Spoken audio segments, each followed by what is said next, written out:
Ok, perdón. Ahora vamos a empezar. Eh, Buen día para todos. Como Blanca lo comenta, mi nombre es Diego Molina y trabajo en una empresa que se llama Element 34 y nosotros somos una empresa que obviamente se dedica solamente al tema de Selenium.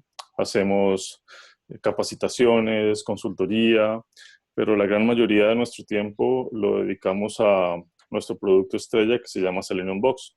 En general, la mayoría de personas que trabajamos en la empresa somos contribuidores a Selenium y una cosa muy importante de la cual me siento pues muy orgulloso de ser parte de esta empresa es que el Selenium Grid que hoy día existe, la versión open source, fue en gran parte hecha por las personas que trabajamos aquí. Eh, una cosa que no quiero que se me olvide es que en, en la próxima conferencia de Selenium, ¿alguien tiene el micrófono abierto? En la próxima conferencia de Selenium en Chicago, no sé si lo saben. Pedimos a todas las personas que van entrando, por favor, pongan en mute su audio. Gracias. Vale. Nada, como venía diciendo, el próximo 17 al 19 de octubre en Chicago va a estar la conferencia de Selenium y allí estaremos presentes. Por si alguno de ustedes va, pues nos encantaría conocerlos y charlar un poco. Bueno, avancemos un poco más. ¿De qué vamos a hablar hoy? Pues para que las personas que empiezan a ver el video en el futuro o que se están uniendo a la charla, quiero comentarles que queremos hablar un poco de lo que ha pasado en los últimos años en tendencia de testing y de desarrollo de software, todo esto que es el Agile Testing y el movimiento Shift Left. Luego nos concentramos un poco más brevemente en Selenium. Vamos a hablar un poquito de Selenium, de lo que como cosas que hay que tener presentes de los últimos meses y casi 2 años. Luego nos enfocamos en Selenium Grid, vamos a hablar de los diferentes tipos de Selenium Grid que hay, consideraciones que debemos tener en cuenta al momento de escoger un Selenium Grid y al final unas breves conclusiones.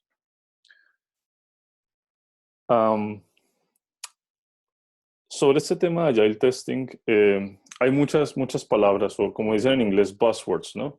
Entonces, hoy día lo que pasa es que todo este tema que era el desarrollo en el modelo de cascada se transformó a ser un modelo de tener ciclos cortos, lo que se llaman sprints. Y la idea de esto es que cuando hay requerimientos, pues los validemos lo antes posible. Para eso, la idea es que los ciclos de iteración sean cortos, de máximo 2 semanas, por ejemplo. Y la idea principal de tener estos ciclos cortos es tener una retroalimentación muy rápida. ¿Ok? Entonces, la idea principal de tener una retroalimentación rápida es que esto nos ayuda a tener mejores productos. Básicamente esto significa que podemos entender nuestro producto más, podemos entender más lo que queremos del producto y al final podríamos entender mejor lo que el usuario final quiere del producto. Entonces, algo importante a tener en cuenta cuando queremos una iteración rápida es que las herramientas y técnicas que elegimos para desarrollar el software y para probarlo, pues que nos ayuden a que en verdad estos ciclos sean cortos, sean rápidos y sean simples. Y una de las técnicas o de las formas clave para tener, a tener un ciclo de retroalimentación rápido son las pruebas automatizadas. Y yo creo que no estoy comentando nada absolutamente nuevo aquí, pero la idea es que si tenemos pruebas automatizadas, pues vamos a tener ciclos de retroalimentación mucho más rápidos. Obviamente, las pruebas automatizadas no son todo, pero nos ayudan a verificar, a probar que los cambios que hemos hecho en nuestro producto, pues que siga funcionando bien después de haberlos hecho. Además, es muy importante tener en cuenta que es necesario que no solamente deben haber pruebas automatizadas, en algún punto es necesario combinarlas con pruebas exploratorias. Entonces, es un punto interesante tener en cuenta. Y todo lo que he mencionado en estos 2, 3 minutos, muy rápidamente, es que todas esas palabras que escuchamos de Agile Testing y Shift Left, básicamente tratan de eso. Que la idea es que todo lo que está relacionado al testing, a las pruebas, se haga lo más temprano posible, o sea, lo más a la izquierda, lo más al inicio del proceso. Obviamente que si uno se pone a pensar, si el producto no está construido todavía, si no hay algo que se pueda cliquear o que no se pueda probar en una página web, pues es muy complicado hacer pruebas. Pero hay dos formas en las cuales este movimiento nos ayuda a empezar más temprano. Una es, por ejemplo, que cuando se están definiendo los requerimientos, ahí mismo podemos estar preguntando de una vez cosas sobre ellos mismos. Podemos preguntar, ¿y ese requerimiento yo cómo lo puedo probar? ¿Y ese requerimiento por qué no funciona así o por qué no funciona de la otra forma? Y en cierta forma los desarrolladores y los product managers, etcétera, etcétera, pues también se cuestionan un poco de cómo debería ser el producto más testeable. Entonces, una parte importante es eso. Y la otra parte importante es que también podemos tener un escenario para planear nuestras pruebas. Y esto incluye planear cómo será nuestra infraestructura de pruebas. O sea, qué herramientas vamos a utilizar, si vamos a usar un pipeline, si vamos a usar Selenium Grid, qué tipo de cosas vamos a utilizar, dependiendo de lo que queramos hacer.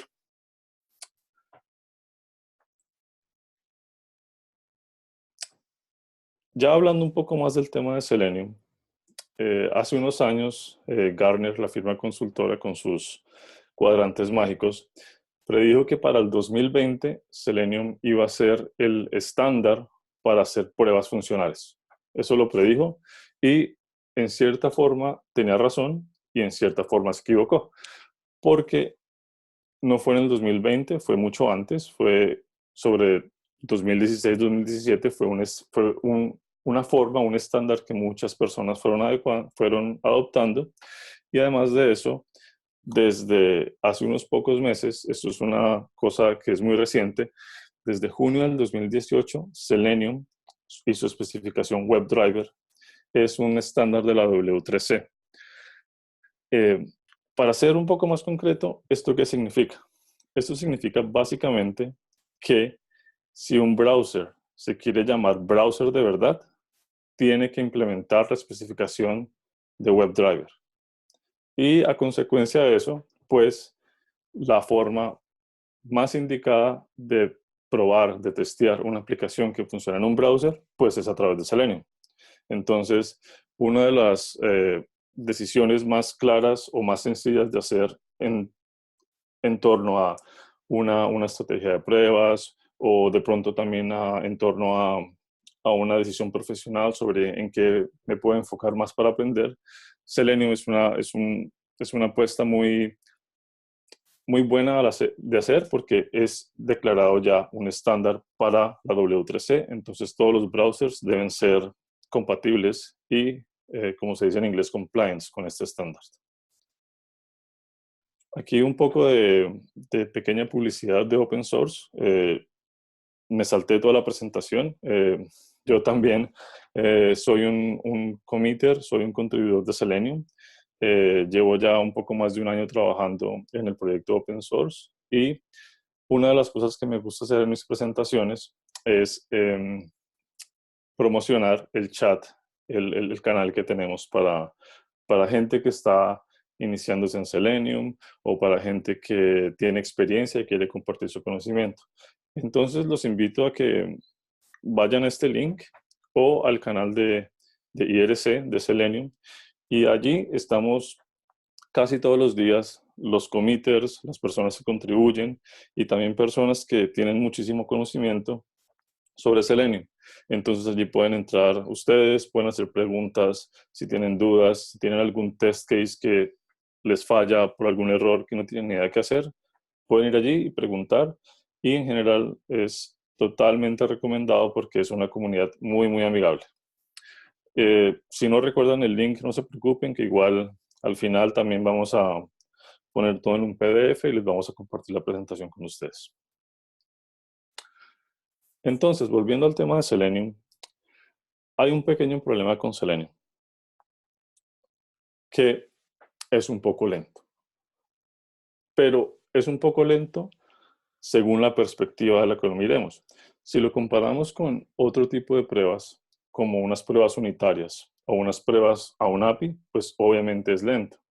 Pero si tenemos en cuenta que estamos simulando las acciones de un usuario real, haciendo clic, entrando texto, etcétera, etcétera, pues obviamente podemos decir que no es tan lento. Además de eso, las pruebas con Selenium son un poco costosas en el sentido de que por cada prueba que hacemos, estamos abriendo un browser, estamos yendo a una URL, estamos esperando que el contenido cargue y así continuar la prueba. Entonces es un proceso costoso en el cual a través de todo eso, pues ya hemos abierto una cantidad importante de procesos que hay que tener en cuenta, contenido que va por la red, va y viene, etcétera, etcétera. Y a raíz de esto es que en nuestra estrategia de test deberíamos intentar en lo posible tener la menor cantidad de tests relacionados con Selenium. Esto suena un poco a paradoja, ya que soy un poco como abanderado de Selenium, pero la idea es que se use lo menos posible porque las demás capas deberían cubrir las otras, los otros huecos que dejan abiertos los posibles bugs que tengamos. Obviamente esto no es siempre fácil, tener la menor cantidad de tests, porque puede ser que tengamos una aplicación muy grande, que tenga muchas funcionalidades, muchos flujos, que funcionen en diferentes lenguajes, en diferentes países, etcétera, etcétera. Entonces, pues puede ser que al final resultemos con una cantidad importante de tests. Entonces, ¿qué podemos hacer ahí? ¿Cómo hacemos para correr un montón de tests en ciclos cortos? Y ahí fue donde nació la versión actual de Selenium Grid. La idea inicial de Selenium Grid es que podamos correr pruebas en paralelo. Porque antes lo que pasaba era que si yo tenía 100 o 200 tests, pues los terminaba corriendo secuencialmente o probablemente en paralelo, pero en una sola máquina. Y esto tenía una limitación, ya que una máquina, por grande que sea, puede tener máximo cierta cantidad de CPU, cierta cantidad de RAM, etcétera, etcétera. Entonces, al tener este tipo de arquitectura ahora, tenemos un ambiente de pruebas más confiable y que no depende de configuraciones locales. Lo normal es que los primeros tests los corramos en nuestra propia máquina, nuestro propio laptop, pero la idea es que también otras personas ejecuten los tests. Entonces, para eso, pues es mejor tener un ambiente neutral que funcione para todo el mundo. Entonces, vamos a ir un poco en detalle de lo que es un Selenium Grid.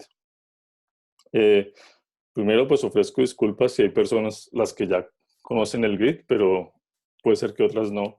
Entonces quiero ir un poco al detalle de qué es cada parte de este diagrama. En la parte izquierda, en esta zona, es lo que tenemos como el cliente.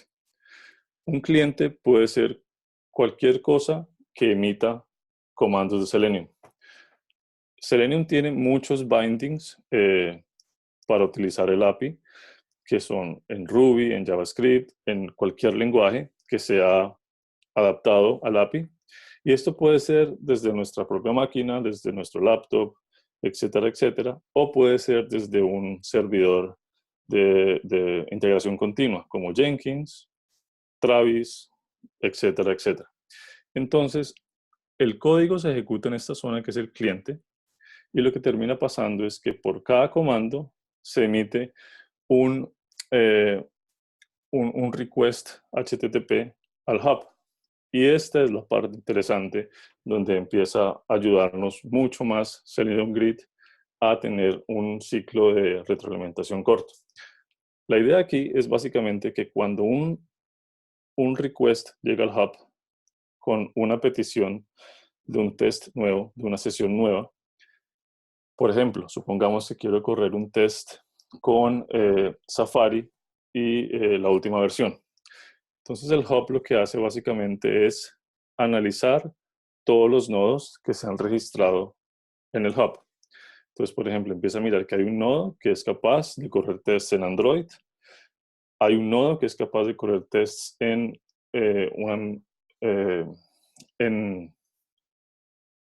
sistema operativo Apple. Y aquí encontramos Safari. Entonces, lo que termina haciendo el hub es yendo uno por uno de los nodos, analizando las capabilities que ofrece cada uno, y asimismo hace un match, una conexión entre el request y lo que hay disponible en cada nodo. Entonces, por ejemplo, lo que termina pasando es que si enviamos en este momento 10, 100, una gran cantidad de test al hub, lo que el hub empieza a hacer es un balanceo. Básicamente, el hub es un poco como un load balancer, un poco inteligente, que se encarga de asociar requests que se hacen con cada nodo que tiene pues simplemente esas capacidades disponibles. Entonces, una cosa muy importante es que normalmente un Selenium Grid tiene un límite máximo de tests a correr. Por ejemplo, máximo en una máquina Linux, por ejemplo, yo puedo tener muchísima RAM, muchísima CPU, pero siempre va a haber un límite de tests en Chrome o Firefox que yo pueda correr. Entonces lo que yo simplemente puedo hacer es agregar un nodo más, que sea Linux, con las mismas características para así correr más tests en la misma forma. Entonces, el concepto inicial es que yo tengo esta arquitectura en la cual tengo muchos nodos, tengo un hub, que es el punto de entrada, y este hub se encarga de distribuir los tests, y para el cliente esto es totalmente transparente. El cliente solamente dice, esta es la dirección del hub, HTTP, lo que sea, aquí se ejecuta el test y el hub redistribuye todo. Y la otra cosa importante es que cuando el browser se abre en cada nodo, pues este es el que accede directamente a la aplicación que estamos testeando. Entonces, cuando todo esto está en una misma red, o cuando todo esto está en una red que tiene accesibilidad de un lado a otro, pues funciona perfectamente.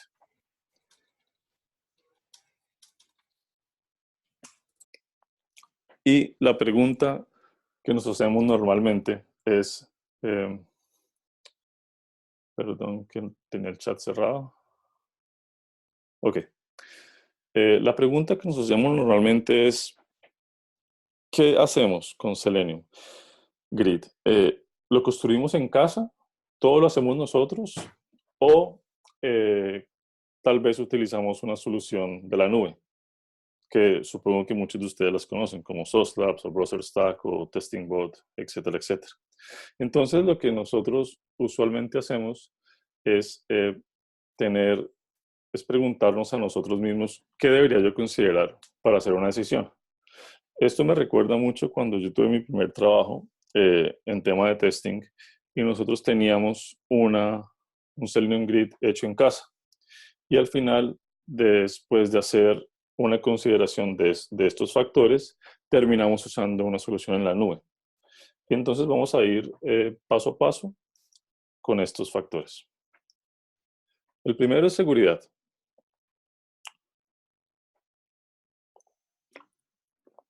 Perdón, que estoy tomando agua de vez en cuando.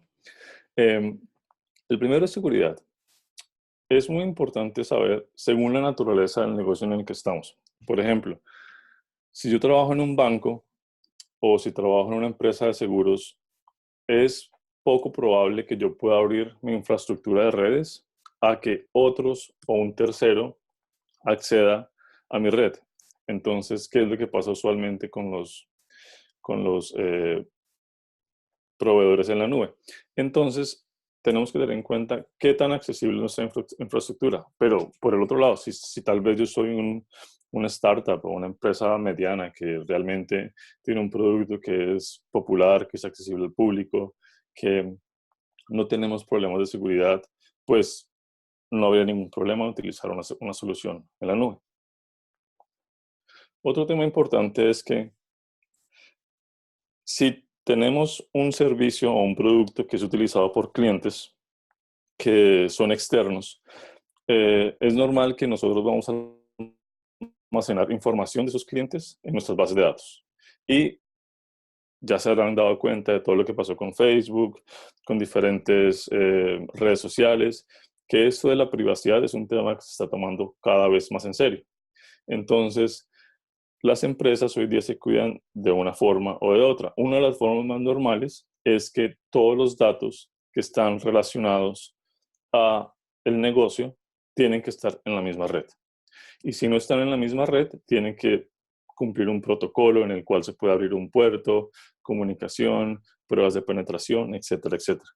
Y yo sé que en la mayoría de casos, o las buenas prácticas dicen que no deberíamos usar datos de producción para hacer pruebas. Y ya me imagino cuántos están pensando que bueno, aquí lo hacemos. Y es verdad, yo he trabajado en empresas que usábamos datos de producción para hacer pruebas, pero es que la verdad no nos quedaba tiempo de más. Obviamente hay reglas o hay formas de hacer los datos anónimos, pero eso toma tiempo y también hay que hacerlo con cada iteración. Por ejemplo, si anonimizo los datos hoy, pero el diseño de la base de datos cambia mañana, tengo que rehacer el script nuevamente, y etcétera, etcétera. Entonces, esto es un tema importante según el tipo de negocio que tenga. Si estoy trabajando en una empresa que la verdad esto no es tan importante, pues no hay ningún problema. Lo otro interesante es que hay muchas empresas que son públicas, o sea, que están en la bolsa. Y para estas empresas, pues, las están auditando todo el tiempo. No sé si alguno de ustedes alguna vez le tocó una auditoría que le tocara sentarse con un auditor a revisar la base de datos, los accesos, que todo estuviera bien. Y esto también es un poco sensible porque donde está el entorno de pruebas, hay potencial acceso a la información de producción. Y lo otro es la trazabilidad. En configuraciones normales, pues no es muy importante esto. Si nuestro negocio, pues la verdad no necesita estar vigilado las 24 horas, pues no hay ningún problema. Pero si somos un banco, si somos una aseguradora, etcétera, etcétera, pues necesitamos saber quién accedió a este sistema, quién tiene el permiso o los privilegios de hacer esto o lo otro. Y esto es algo que deberíamos tener en cuenta si es nuestro caso. Vamos a tomar un tema un poco más importante e interesante ahora, que es el del mantenimiento. En general, para mantener un Selenium Grid, hay tres cosas que debemos tener en cuenta. Uno es el de los browsers. Esto significa que debemos tener en cuenta todas las versiones de browsers que salen para hacer pruebas y poder configurarlos correctamente, etcétera, etcétera. El segundo es Selenium en sí. Selenium, como todo software, evoluciona y salen nuevas versiones, etcétera, etcétera. Y el tercero es el sistema operativo. Entonces vamos a ver cómo funciona esto, por ejemplo, con Chrome, con el browser, el navegador más utilizado. Analicemos esto. Han salido en los últimos, en el último año más o menos, 8 o 10 meses, han salido 7 versiones de Chrome. Y sabemos que en el cliente final el navegador se actualiza muy rápido, en la mayoría de casos, si nuestro usuario es un usuario externo. Si es una cosa que podemos controlar, como una empresa que controla por medio de LDAP o algo así, controla todas estas cosas, pues entonces Chrome se puede controlar de una forma más fácil. Pero en este caso lo que estamos hablando es que en el Selenium Grid que tenemos que controlar todas las versiones de Chrome que hay, para que cuando salga una nueva, pues esto no vaya a dañar la infraestructura, ni tampoco vaya a dañar nuestros tests. O más aún, si es necesario tener todas las versiones disponibles, porque puede ser que un bug se dé en Chrome 66, pero no se dé en Chrome 67. Entonces, estos son temas que simplemente se deben tener en cuenta y si tenemos una forma de automatizarlo y de verificarlo, pues no es gran problema. Pero le sumamos una cosa más. Para los que usan Selenium de una forma continua, sabemos que para utilizar Chrome con Selenium, tenemos que tener Chrome Driver, que es el puente que conecta Selenium y Chrome. Es quien nos ayuda a enviar los comandos y a recibir los comandos de Chrome. Y esto, aquí el tema se pone un poco más interesante porque con Chrome Driver salen versiones mucho más seguido, ya que se están solucionando bugs o haciendo nuevas funcionalidades, etcétera, etcétera. Y, por ejemplo, aquí tenemos el caso del último año, que han salido de la 2.41 a la 2.35. Y en este caso lo que podemos ver es que cada versión de Chrome Driver es recomendada o compatible con una versión de Chrome. Entonces, a mí me pasó muchas veces en el primer trabajo que tuve que empecé siendo tester, escribiendo pruebas, y terminé siendo el que mantenía la infraestructura porque era el único que tenía interés en esto. Muchas veces me pasó que utilizamos una versión de Chrome que no era compatible con Chrome Driver, y esto simplemente hacía que los tests fallaran. Entonces, un gran porcentaje para que los tests pasen es que la infraestructura tiene que estar, pues, bien. Otro tema es con Selenium. Selenium han salido muchas versiones este año y pasa lo mismo. Cuando se introduce un nuevo comando en Selenium, la idea es que Chrome Driver lo soporte o Gecko Driver para Firefox, etcétera, etcétera. Entonces hay una serie de cosas que se están moviendo y que hay que tener en cuenta, y simplemente es una cosa de tener una tablita y hacer el mantenimiento adecuado. Y el último punto son los sistemas operativos. En los sistemas operativos, pues, hombre, cuando tenemos un browser que se abre y se cierra 30, 100 veces, 500 veces, pues puede ser que una vez se nos quede el proceso pegado, que se nos quede el proceso zombie. Entonces, lo que puede pasar ahí es que la siguiente vez que corra un test, no va a poder correr bien porque puede haber una serie de procesos en memoria que están utilizando gran parte del recurso y pues nos hace que los tests fallen. Asimismo, hay que tener cuidado con los parches del sistema operativo. Esto Pues especialmente... apágalo. ¿Ya lo pagaste? ¿Perdón? ¿Cómo se paga? Ah,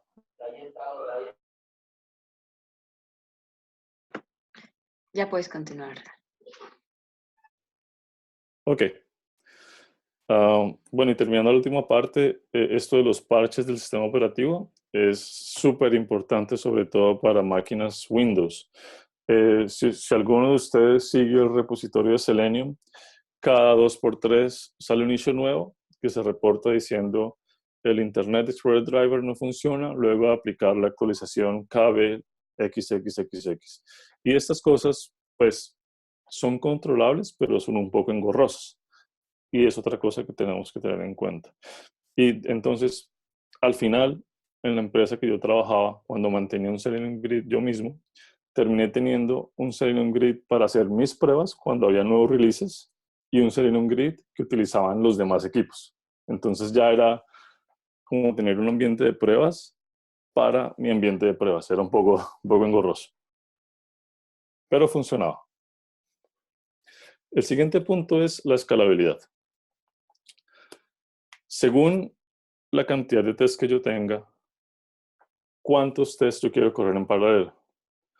Y esto tengo que evaluarlo de acuerdo a los recursos que yo tenga disponible.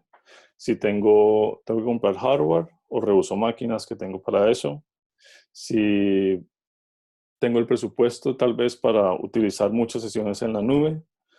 Y eso es simplemente una decisión de qué tan grande es mi suite de tests y qué tan rápido quiero que sea el ciclo de retroalimentación. Y asimismo, tengo que tener claro qué tan buena es mi infraestructura de red, porque puede ser que yo tenga la capacidad in-house de correr 100 o 200 o 300 tests en paralelo, pero si la red no me da, va a ser igual lento. Entonces es un tema que todo se conecta lo uno con lo otro. Luego viene el performance. Tenemos que tener en cuenta que el desempeño de un grid está conectado también a la latencia que haya entre cada punto. Me explico un poco. Por ejemplo, cuando ejecuto un comando de Selenium y todo está local, pues simplemente va del cliente al grid, va del grid al sistema donde están corriendo las pruebas, a la página web que estoy probando. Y si todo está local, pues es muy rápido. Pero si yo tengo de pronto todo en diferentes redes en mi propia empresa, pues cada comando tiene que ser más saltos. Y esto produce una latencia que entre mayor cantidad de saltos haya, pues más lento va a ser el test. Y al revés también. Si hay menos saltos, pues más rápido va a ser el test, porque muchas veces lo que termino haciendo es descargando comandos de JavaScript, descargando imágenes, etcétera, etcétera. Una cosa muy importante que tenemos que tener en cuenta cuando queramos hacer nuestra grid in-house o en la nube es saber en dónde está nuestro sistema de pruebas, en dónde está la aplicación que queremos probar. Si es una aplicación públicamente accesible, que no necesitamos estar dentro de nuestra red para acceder a ella, pues probablemente una solución en la nube sea lo mejor, porque pues no van a estar tan lejos de una de la otra, no van a haber tantos saltos entre la una y la otra, etcétera, etcétera. Pero si esta aplicación para pruebas está dentro de nuestra red, pues claramente vamos a mandar un comando de Selenium a un data center, que es en donde está la nube, y de ese data center viene de vuelta a nuestro sistema de pruebas. Entonces hay un poco más de latencia en ese caso. Y otras cosas que también nos tenemos que preguntar es que si nuestro sistema de build, o sea, como Jenkins o Travis o lo que sea, o sea, nuestro sistema de integración continua, si todo está dentro de nuestra red y si también nuestro repositorio de código está dentro de la red, pues, ¿qué tendría más sentido? ¿Que el grid esté afuera en la nube o que esté dentro? Pero, por ejemplo, si yo... hay muchas empresas que desarrollan todo open source, por ejemplo. Desarrollan en GitHub o en todo abierto, en Travis open source y utilizan también grids open source. Entonces, por ese lado, es un balance de todo. Pero si todo está en nuestra red, pues tendría más sentido que el grid esté en nuestra red. Un tema muy importante es el tema de los precios. Y esto es relacionado a la cantidad de tiempo que yo tengo que destinar a mantener este grid. Yo tuve la suerte de aprender mucho en la empresa que trabajé hace 3 años más o menos, porque me pagaban para esto y me gustaba además. Me gustaba pues ver qué pasaba con el grid, qué pasaba si lo actualizaba, qué pasaba si cambiaba un parámetro, etcétera, etcétera. Eso me gustaba, pero pues tengan en cuenta que me pagaban a mí solamente para eso. Cuando podría haber dicho algún manager, no, pues este recurso que le pagamos X cantidad de dinero, se lo podemos pagar a un proveedor en la nube o a un tercero para que nos instale todo aquí. Entonces, siempre debemos considerar, ese es un factor importante que obviamente la empresa le está pagando a alguien que es un empleado interno para mantener un grid y también hay que ver si esa persona está feliz haciendo ese trabajo. Yo estaba feliz y por ese lado no había problema, pero conozco otros muchos casos de personas que no pueden correr sus tests porque tienen que mantener el grid y viceversa. Entonces, es un tema que hay que tenerlo en cuenta. Otro tema que hay que tener en cuenta es cuántos tests quiero correr al tiempo. O sea, y qué tan escalable quiero que sea mi solución. Por ejemplo, si yo quiero correr, no sé, 100 o 200 tests al tiempo para tener un ciclo de retroalimentación más rápido, si quiero hacerlo en la nube, esto me va a costar muchísimo dinero. Los planes empresariales de Sauce Labs y de Browser Stack son increíblemente costosos y es algo que tal vez yo podría hacer internamente con una solución interna, construyendo mi propio grid, pero también tengo que ir al primer punto, o sea, cuánto tiempo y cuántas personas tengo que invertir para mantener esta solución. Y al final es un poco el soporte. Si, por ejemplo, yo contrato una empresa externa que me configure un grid, que me dé el soporte, ya sea en la nube o in-house, pues tengo un poco la tranquilidad que si algo falla, hay un experto que me va a ayudar. Pero si lo hago todo yo, pues tengo que empezar a ver qué solución saco. Y esto obviamente retrasa un poco más el ciclo de retroalimentación que hemos hablado. Además de eso, otro tema es que qué tipo de pruebas quiero ejecutar. Si es solamente con navegadores desktop, o sea, solamente con los navegadores de una máquina, o si también quiero hacer mobile, si quiero correr pruebas en dispositivos móviles, en teléfonos, en tablets, etcétera, etcétera. Porque si alguno ha tenido tiempo de ver los modelos de precio de la nube, son demasiado costosos si le agregamos mobile.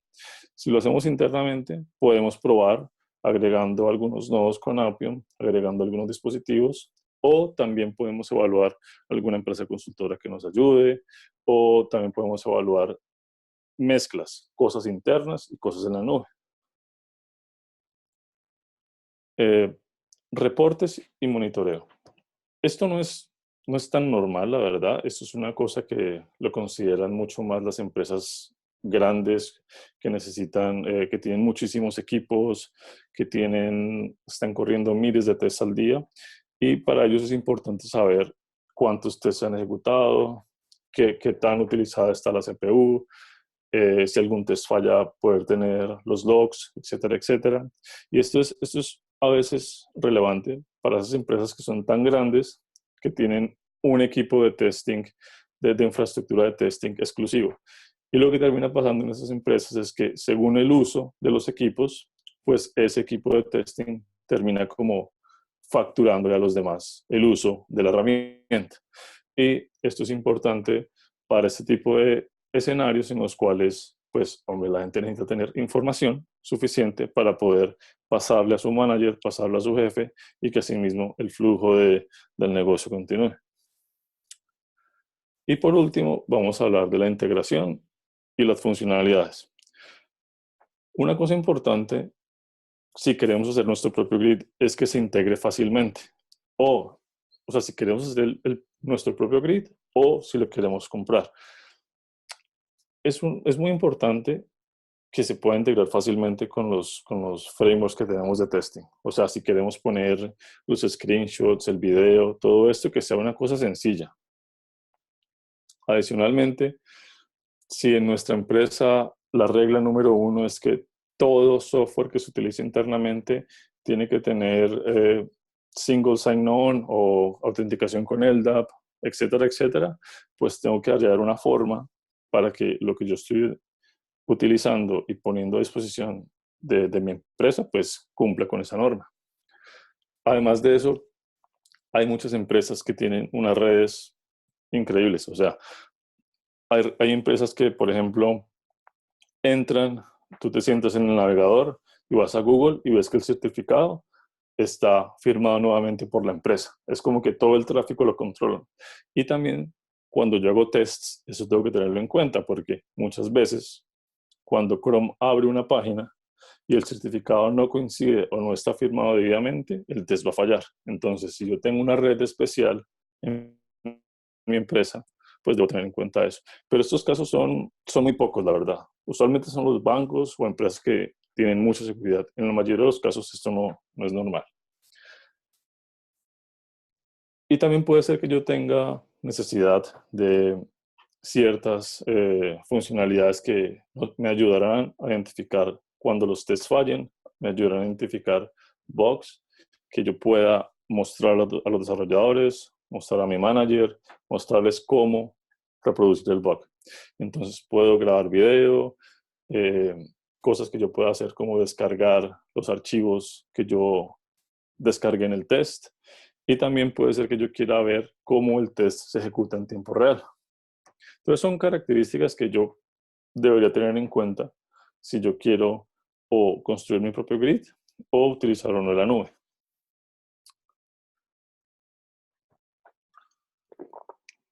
Entonces, teniendo en cuenta eso, pues yo creo que en general tenemos las siguientes opciones.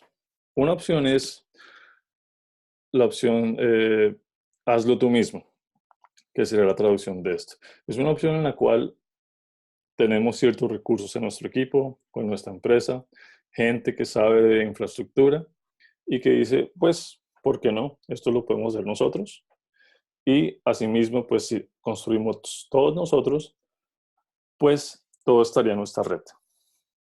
Lo que usualmente hemos visto o lo que yo he visto cuando he trabajado con diferentes empresas, es que se configuran browsers que son en teoría fáciles. Por ejemplo, Chrome y Firefox son los browsers que son más fáciles de configurar porque funcionan en todos los sistemas operativos y especialmente en Linux. Entonces, si yo quisiera construir mi propio grid, podría hacer una mezcla de Docker con contenedores Docker y podría hacer otro nodo con máquinas virtuales de Windows, que es una cosa que hemos visto muy seguido y usualmente funciona bien hasta que se llega al punto de hacer el mantenimiento.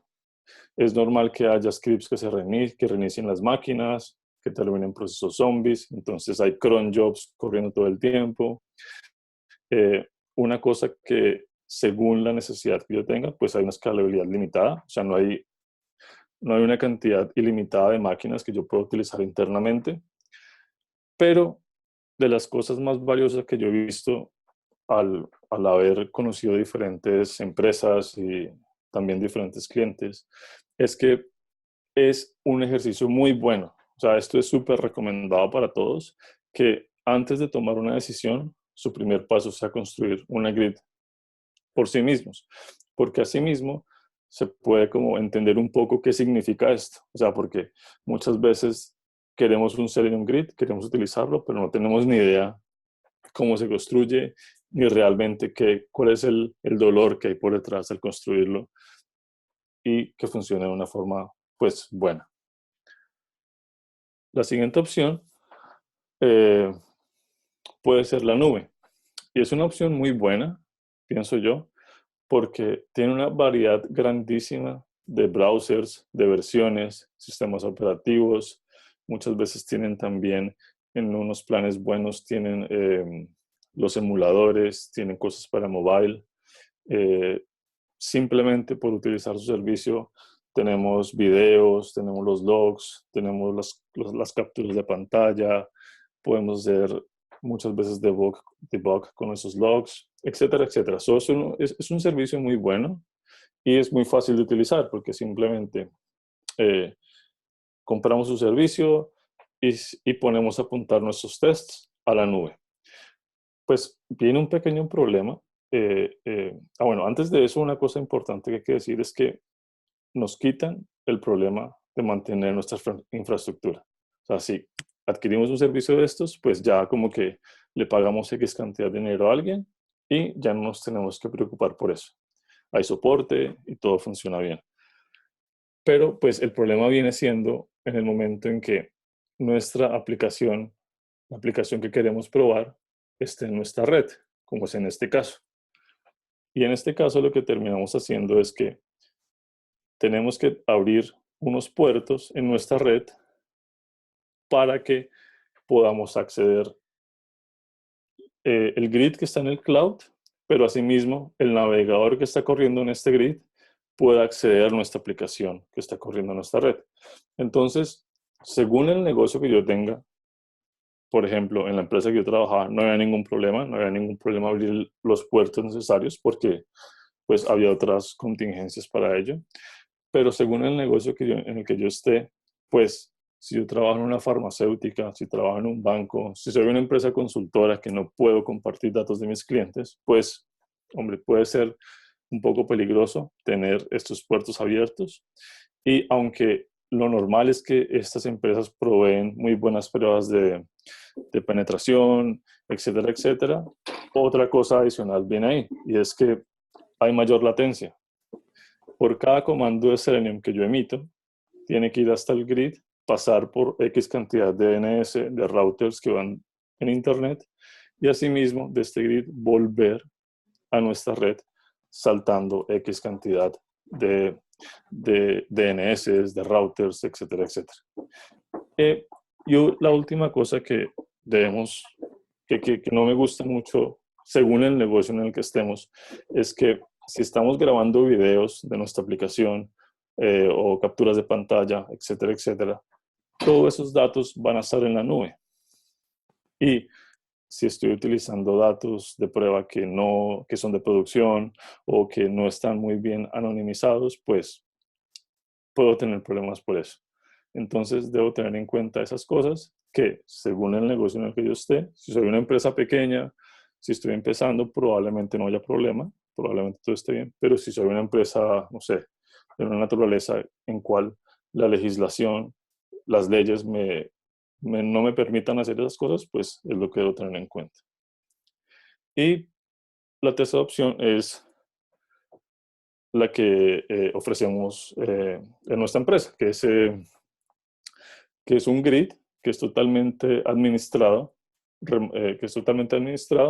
y está en nuestra red. Se llama Selenium Box. Y hemos dedicado muchísimo tiempo para construirlo y ya tenemos una buena cantidad de clientes que están muy felices con él. Y simplemente lo que queremos con este slide es comentarles que esta opción existe y que es una opción también buena a considerar. En general, muchas personas les gusta esta opción porque es lo mejor de los dos mundos. Lo mejor de que todo funcione internamente y que también tenemos todas las funcionalidades de la nube. Todo está en nuestra red, todo está seguro, no hay datos saliendo, no hay datos entrando de terceros, todos los videos, las capturas de pantalla están dentro. Si queremos control de acceso, LDAP, etcétera, etcétera, todo eso existe y está integrado con Selenium Box. Y, por ejemplo, hay empresas que son de una naturaleza muy especial, que, por ejemplo, un equipo que está desarrollando una funcionalidad no puede saber lo que está haciendo otro equipo desarrollando otra funcionalidad. Entonces, este producto también tiene la posibilidad de que un equipo solamente pueda ver sus videos y sus screenshots y sus logs y otro equipo no los pueda ver. Esto es súper interesante, por ejemplo, si yo soy una consultora y les ofrezco a mis clientes una infraestructura de testing como Selenium Box, entonces ellos van a poder ver solamente sus tests, pero nada más. Asimismo, como la nube, pues también están todos los browsers, todas las versiones. Además, también están los simuladores y emuladores para hacer pruebas en Android y en iOS. Asimismo, con todos los dispositivos de esta familia. Y además de eso, una cosa muy interesante es que la escalabilidad de esta herramienta está en un precio fijo. O sea, es tan escalable como la cantidad de hardware y recursos que haya disponible. Entonces, en esto es un precio fijo, se paga solamente una vez por año y ya. No hay que empezar a negociar que si quiero correr 100 tests en paralelo o 200. No, se paga uno y no me importa cuántos tests se vayan a correr dentro. También podemos hacer tests manuales, como se puede hacer en todas las plataformas de la nube. Entonces, como pueden ver, es un producto que le hemos dedicado mucho tiempo y pues nos parece interesante que ustedes sepan de él, simplemente. Y la última cosa que yo quería comentar sobre este tema de tener sistemas dentro de nuestra propia red es que si ustedes se fijan en el mercado, todos los sistemas de clase mundial tienen una versión on-premise, porque es muy claro que todos esos problemas de que la información no puede salir, que terceros no pueden entrar, la protección de datos, etcétera, etcétera, es un tema muy importante. Y si ustedes se fijan, GitHub tiene una versión on-premise, Travis, Jenkins, Jira, Bitbucket, todos tienen una versión on-premise porque es un tema que hay que tener en cuenta. Vuelvo y digo, esto no es para todas las empresas y no es para todos los escenarios, pero es una opción que se puede tener muy en cuenta. Ahí está la URL por si alguno está interesado. Y vamos a ir un poco a los comentarios finales. En general, lo que yo recomiendo como persona que es devota al open source y que es amante de Selenium, es que antes de tomar cualquier decisión de mediano o largo plazo, lo mejor es hacer una prueba de concepto. Y usualmente la mejor prueba de concepto que se puede hacer antes de elegir un Selenium Grid es hacerlo tú mismo. O sea, construirla localmente, descargar los jars de Selenium o ir a nuestro proyecto open source de Docker Selenium, probarlo todo local, entender bien qué es lo que pasa ahí y ver si funciona con el ciclo de pruebas que tenemos actualmente. Y si eso funciona, pues probablemente sea una buena solución para el mediano plazo y ver qué tanto se crece en el futuro. Y también es muy importante hacer esa prueba de concepto, no solo para ver qué significa crear un Selenium Grid, sino también para ver qué significa mantenerlo. Si los números dan, si la cantidad de tiempo que nos gastamos manteniendo y creándolo es suficiente y nos da, pues no es nada más, con eso es suficiente, pero si vemos que tenemos que mantenerlo todo el tiempo, si no podemos correr pruebas, pues es hora de considerar una solución en la nube o una solución como la que nuestra empresa provee. Y lo segundo que quería comentar es que no existe una solución perfecta. Es muy sano, es muy saludable probar diferentes combinaciones. Por ejemplo, pueden construir su grid propio, mantener cosas fáciles con Chrome y Firefox, pero si quieren hacer pruebas con Safari, con Internet Explorer y no quieren mantenerlo, no quieren pagar el costo de tener hardware Apple para tener Safari, pues pueden hacer una combinación corta, de tiempo corto, de una grid local y una grid en la nube para hacer pruebas. Simplemente es como para entender qué es lo que necesita nuestro entorno de desarrollo de pruebas, nuestro ciclo de retroalimentación, etcétera, etcétera. Y de igual manera, si están interesados en nuestro producto, porque la idea no es comprarlo, sino hacer siempre una prueba de concepto con cualquier cosa. Y esta es como la parte final que quería comentar. Y no sé si haya preguntas, pero pues les agradezco a todos muchísimo por su tiempo en la mitad de la tarde.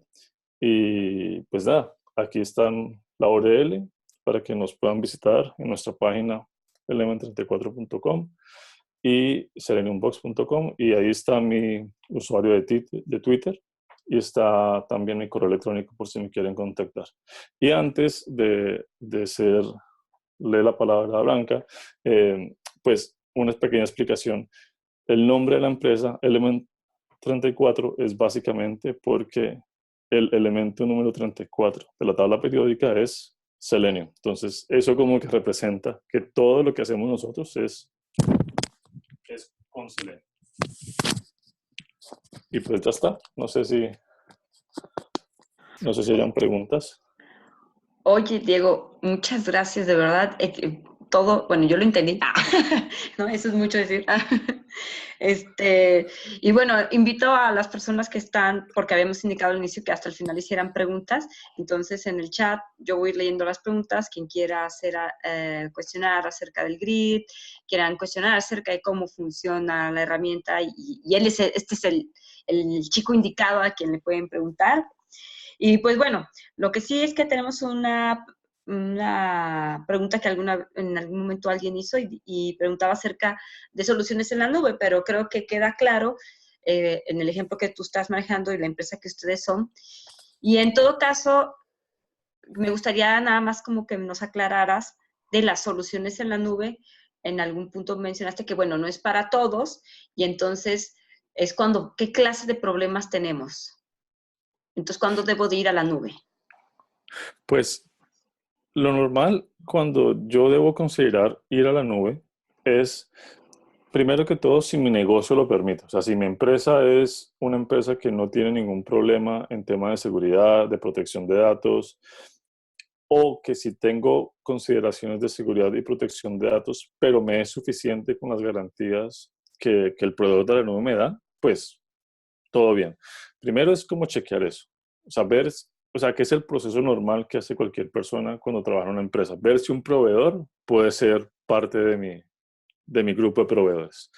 Lo segundo es evaluar, o sea, si tengo mi Selenium Grid interno y si le he dado mantenimiento y si ya es que se vuelve una tarea repetitiva que cada rato falla y cada rato tengo que verificar si está arriba antes de correr los tests y si es que no me queda tiempo porque cada rato salen versiones nuevas de browsers y Chrome Driver, y etcétera, etcétera. Si ese tiempo acumulado es mucho más del tiempo que yo debería estar empleando en escribir tests, probar mi aplicación, hacer que las cosas funcionen, pues ya es momento de considerar yo creo que la nube puede ser una buena solución para mí porque no tengo una gran cantidad de tests, sino que solamente necesito correrlos de una forma efectiva y además de eso necesito correr tests en browsers que yo no puedo mantener por mí mismo. O sea, si yo quiero correr tests en Safari, le tengo que pedir a mi jefe, a mi manager, que me compre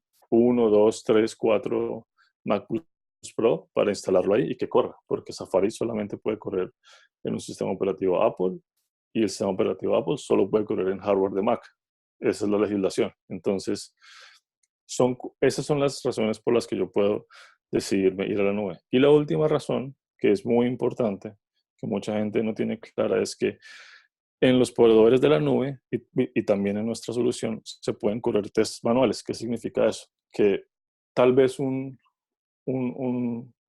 sé, alguien de servicio al cliente o alguien nos reporta un bug y me dice, esto pasa en Chrome 66 y yo no tengo Chrome 66 en mi máquina ni en mi grid, puedo ir a la solución de cloud como SOS Labs, ProcessTag o utilizar la nuestra y puedo solicitar una sesión utilizando Chrome 66 en X sistema operativo y tratar de producir el bug. Eso es muy, muy útil y nos sirve muchísimo para tratar de solucionar este tipo de cosas. Y perdón si me extendí un poco en la respuesta. No, no, está bien, porque fíjate, yo por ejemplo he compartido con algunas personas que se nos acercan, también para la asesoría, mencionan, oye, pues ya a lo mejor yo tengo mis pruebas tan atomizadas que ya no sé si el problema lo tengo en la infraestructura o si lo tengo porque utilicé mal el framework o la red y ya es mejor un problema de Linux, ¿no? Como dices, a lo mejor darle el mantenimiento y saber a qué pertenece cada error o me pongo a hacer pruebas, ¿no? Ok, mira, tenemos otra pregunta. Dice, ¿te ha tocado trabajar Selenium Grid como extensión para TFS de Microsoft? Y si sí, ¿qué tan difícil es integrarlo? TFS. Team Foundation Server. Ah, es un CI system. No recuerdo bien qué es. Ok. Ok. No, pero me queda la curiosidad de saber lo que es. Ok, Ángel Salinas, te invito a que hables a través de tu micrófono y nos plantees bien tu pregunta. ¿Estás ahí, Ángel? Querido Ángel. Ok, no, perdón, o sea, yo hago un paréntesis, yo soy colombiano y cuando trabajaba en Colombia usaba lo que era la versión de SourceSafe, que es lo que viene siendo hoy día el Team Foundation Server, que es un administrador pues es un repositorio, es algo que nos controla el código fuente y es eso, básicamente. Sí, y si estoy equivocado, por favor, escríbanos. No, claro, o sea, Selenium funciona cuando el cliente emite comando Selenium, cualquier grid va a funcionar, porque todos hablan el mismo protocolo, el mismo estándar que es WebDriver. Y si el código está en GitHub o en Team Foundation Server o en GitLab o en lo que sea, igual va a funcionar, porque lo importante es que el cliente que emite los comandos esté hablando el protocolo WebDriver. Ok, ok. Y bueno, otra cosa, hay personas que de pronto dicen, oye, quisiera que me implementaras un grid. Y como mencionabas, pues hay varias variables. Una es la seguridad, el mantenimiento, el costo, todo este show. Pero si dices, bueno, sí voy por el in-house, yo lo quiero desarrollar. ¿Qué conocimientos debo de tener para lograr eso? Y que los conocimientos verdaderos, ¿no? No nada más le di una leidita, sino ¿qué necesito de en serio? Pues primero es obviamente leer la documentación de qué significa cada uno de los parámetros del grid para así mismo poder crear un grid localmente. O sea, honestamente no es tan difícil. O sea, cada persona que tenga 3 horas libres puede crear un grid en 3 máquinas diferentes, todo conectado y queda funcionando y no hay ningún problema. ¿Qué necesito saber? Necesito saber cuáles son los pasos, que en la documentación de Selenium está claro cómo hacerlo. O sea, el 1, 2, 3 está claramente documentado y ahí están los requerimientos de cómo, de qué debe tener cada máquina para poder correr un grid, como pues instalar Java, tener una máquina puede ser Linux, Mac o Windows, cualquiera de las tres. Y lo importante que debo tener en cuenta es saber un poquito de redes, en el sentido que, hombre, si tengo 3 máquinas, pues cuál es la IP de la una, cuál es la IP de la otra para poder conectarlas. También asimismo leer un poco, como ya lo dije, de los parámetros del grid, cuáles son los parámetros importantes, porque esas 3 máquinas se van a comunicar seguido. Entonces puedo decir qué tan frecuente o qué tan poco se comunican.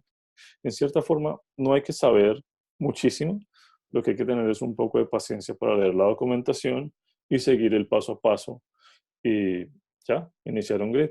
Y como lo dije en uno de los slides, si alguien tiene dudas de cómo iniciar y construir su propio grid con los recursos que hay en open source, pues pueden ir al chat de Slack o IRC y con mucho gusto hay muchas personas dispuestas a ayudar. Ok, muy bien.